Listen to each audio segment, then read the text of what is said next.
শনিবার ছুটির দিন, এমনি কাজের শেষ নেই, তার মধ্যে দেখো সকালবেলা আয়নার সামনে দাঁড়িয়ে মনটা খারাপ হয়ে গেল। এই যে গালে কতগুলো লাল লাল দাগ দেখতে পাচ্ছ, এগুলো কিসের থেকে হয়েছে জানো তো? কালকে শিং মাছ রান্না করেছিলাম, আর যখনই তেলে ছেড়েছি ব্যাস পটপাট করে এমনভাবে তেল ছিটলো, সারা মুখে আমার তেলটা ছিটে আসলো। আর সেই দাগটাই দেখলাম আজকে সকালবেলায় পড়ে গেছে, মানে ওই ছোটো ছোটো একটু সেই লাল লাল ফুসকার মতো সেরকমই দাগ বেরিয়ে গেছে।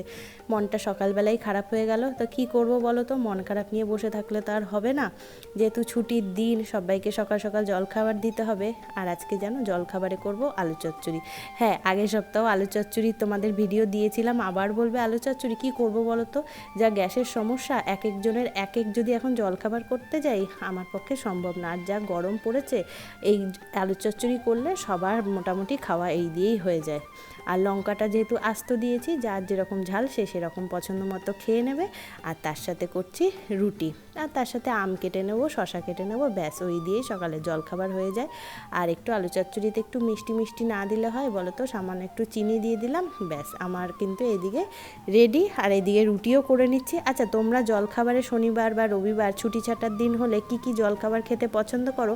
আমাকে কিন্তু অবশ্যই কমেন্ট করে জানাতে ভুলো না, কেমন? ঠিক আছে, আজকের মতো আসি, চলো বাই।